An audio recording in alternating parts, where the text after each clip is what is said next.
Neurological culture shock. When an autistic person returns to the neurotypical context in which they grew up, say during the holidays, after spending a lengthy and nourishing period of time in the autistic community amongst their neurokin, by whom they feel truly acknowledged and understood, and with whom they share so much in common. To put it simply, within the autistic community, an autistic person finally gets a glimpse of what it's like to live in a world in which being their authentic self is safe, okay, and even welcomed, and neither frowned upon nor impossible. Imagine feeling miserable working in some job and then resigning to find another to which you are far more suited and which you much prefer. Say this second job is your very own career, which you have built by yourself, a dream job, essentially. Then imagine that for whatever reason you were forced to abandon this career and return to the job in which you felt miserable, even though you might have worked in job number one for a number of years. Returning to it after experiencing paradise in your dream lifestyle might feel next to impossible. This might resemble how an autistic person feels about the two worlds which are available to them. The first is their roots. They were born and grew up in this non-autistic world in which they didn't know what they were missing because they didn't know any different. Growing up in this world with which they feel immense incongruity seems a Sisyphean task, but seeing as there is seemingly no alternative, individual coping strategies are adopted instead, such as masking, playing the jester, or totally withdrawing from society and living reclusively. World number two is everything they've been waiting for, a relative paradise compared to world number one.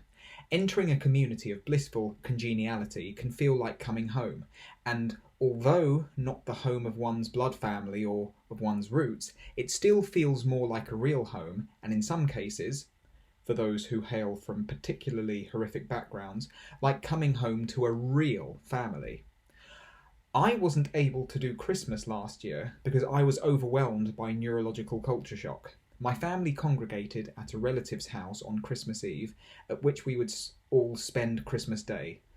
Although I had been in this situation many times before, this year was different.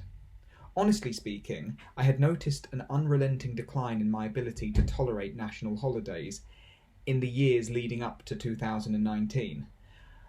But by this point, my intolerance had truly reached its pinnacle.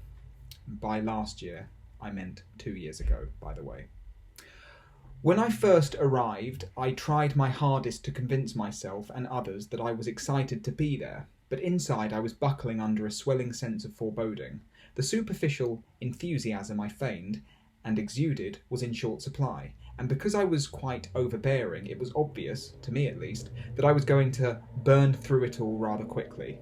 More and more family members arrived, and after some time, about an hour or so, I had already depleted every last spoon I had and promptly retreated upstairs. I was expected to sleep in the living room that night, which was likely to be thronging with drunken merriment until some painfully unspecified time late at night. So every room upstairs was occupied by other family members. I entered one of these rooms regardless. There was literally nowhere else for me to escape. There was literally nowhere else for me to go to escape people. The bed was littered with clothes and bags, a clear indication that someone downstairs was to be sleeping there that night. There was an empty space at the top end near the pillow, so I curled up there and waited. For what? I don't know. As I lay there alone, I could hear people laughing, drinking, dancing and playing a game of pool, which I emphatically turned down after being invited to play just before coming upstairs. These sounds haunted me. I thought to myself, what the hell am I doing? What even is this situation? Would anyone really be doing this out of choice? What a way to spend an evening during what is meant to be a time of enjoyment. Someone from downstairs eventually came up to the room I was hiding in, and we talked about why I was finding things so damn impossible. At first, this person seemed unsympathetic and accused me of making it all about me, and that I wanted everything to be more in keeping with my needs than with everyone else's. They also reminded me that I was invited to play a game of pool, which is an example of false inclusion, attempting to engage an autistic person in an activity recreational only to NTs, believing that this is inclusive, but is really the opposite. In rebuttal, I stressed that mere equity would have sufficed. I also stated that had I been a child, I probably would have expressed my distress through destroying the day for everyone else. But as an adult, I didn't want to do that, which is why I retreated alone to an upstairs room. I explained how, for the past year or so, I had been living in a neurodiversity paradigm, working with and spending time with individuals with whom I am neurologically in sync. To exit this way of life, which is in total and blissful harmony with my brain chemistry, and to enter into another where I feel judged, misunderstood, and excluded, almost seemed like a stupid idea, and that they were my family. And that they were my family didn't even seem like a particularly compelling what's in it for me factor, considering how uncomfortable the situation was. Returning home to a neurotypical family, where the conversations are bland and heavily reliant upon small talk, and around whom one's naturally neurodivergent reactions are forever being questioned and invalidated, feels literally insufferable after a prolonged period of time in the company of one's true neurokin. Especially when one's true neurokin do understand you, don't judge you, and help you to feel accepted and a valuable part of a community, not some quirky little footnote whom neurotypicals just tolerate as they go about their neurotypical business. Seeing my blood relatives during the holidays felt like leaving home, not coming home. It makes sense why re-entering the paradigm where one picked up all their trauma and never felt valid isn't exactly appealing, particularly if the individual's family makes seemingly no effort to make the rigidly NT environment a little more neurologically inclusive. Despite being the ones who are supposedly at a disadvantage, the onus is often placed on the autistic individual to adapt to NT mores and customs, and not the other way around. We are forced to live in a world that feels unnatural to us every day, so I'm sure taking some interest in an autistic person's special interest and tweaking the environment a little bit so as to make it more neurologically inclusive isn't too much of an ask.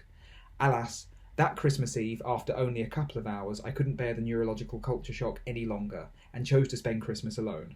Because I was the only person in that household who could not tolerate the environment, and despite what I said in the previous paragraph, it didn't seem right to me at the time to expect every other person present that evening to alter their ways for just me.